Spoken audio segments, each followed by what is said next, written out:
How's it going, everybody? Hope you're doing well. Today we're going to talk about the haters. They're not mythical creatures, they're real. And you will find them if you try to do anything in your life above and beyond, or just try to have a meaningful impact or be successful at something, or even just stand up for what you believe in. Just even a small thing that you believe in, that will come out of the woodwork. It's a very interesting phenomenon. Now, it's kind of sad because, we'll talk about in a minute why it's so sad, but it's not sad for you if you're the one building. It's sad for you if you're the one that's the hater. They come out of everywhere, right? It could be in the internet, of course. It's just all over the place. But a lot of times these are people in your own life, and they're not going to come out and just say most of the time that they, I hate you. Hey, I'm your hater. How you doing? Hope you're not doing well today, right? Because they don't share your enthusiasm for success. So this is how they feel, but they're not probably going to come out and say it. A lot of times they're like Gollum. They're just in the shadows, just watching you build and just, wishing it wasn't happening.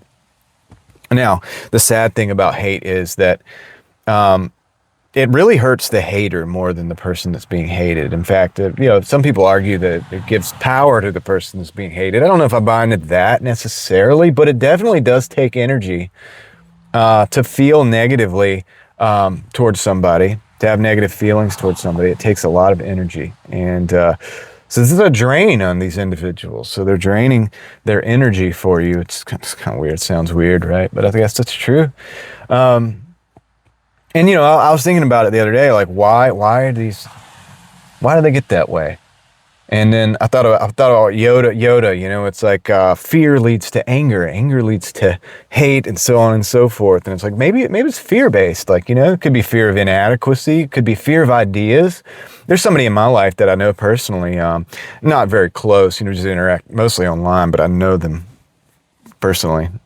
And they've even told me that they said, they hope that I never get a reach or an audience, like a audience for my ideas. Essentially, they hope that basically that my voice remains muted. Because I'm a relative nobody on the internet. This channel's really small, and the other channel's pretty small too. So they hope that I don't have a voice, pretty much. And it's crazy because I'd be the first person to give that individual a microphone, man. I really would.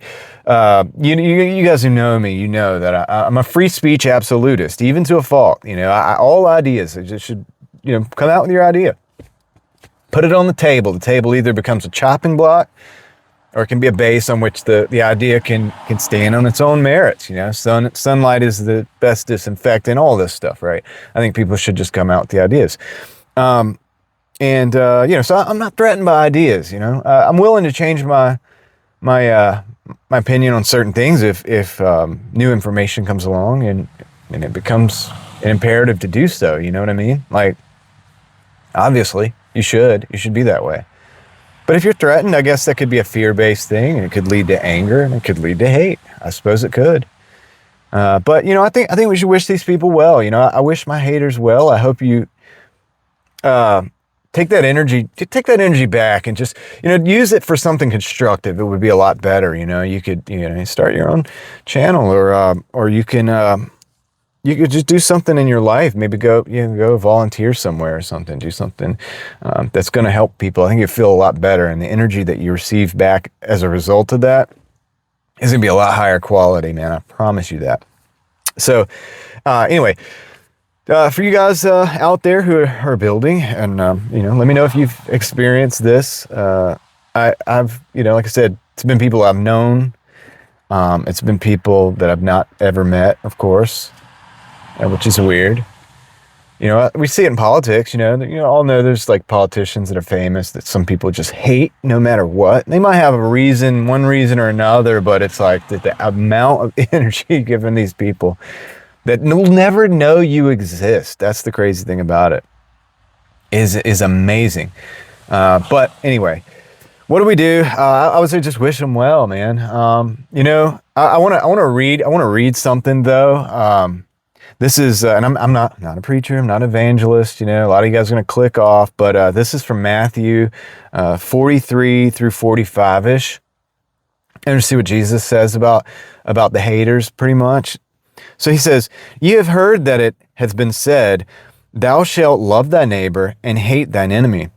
But I say unto you, love your enemies, bless them that curse you, do good to them that hate you, and pray for them which despitefully use you and persecute you, that ye may be the children of your Father which is in heaven. For he maketh his sun to rise on the evil and the good, and sendeth the rain on the just and the unjust."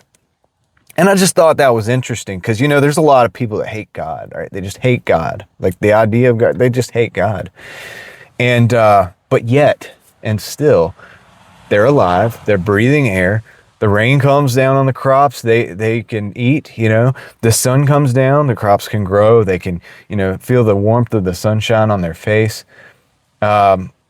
And so we all get that, right? Regardless of how we behave. It's interesting. So I guess it's kind of a lesson. I'm not saying that I'm going to be able to perfectly do that.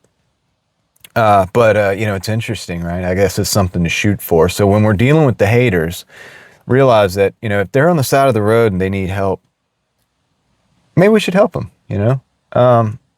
And you know, if maybe they're going through a hard time, maybe you know, we can try to realize, like, okay, if this person's hating, they're suffering.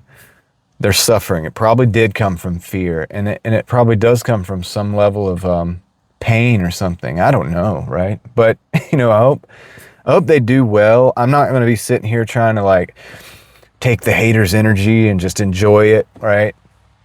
I could.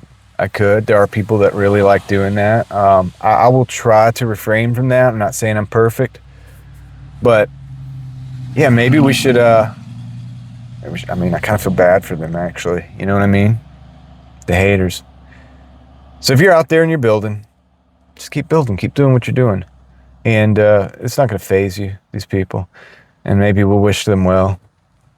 And I'd be willing to help them out. Just like that person wants to shut me up, but I would give them the microphone.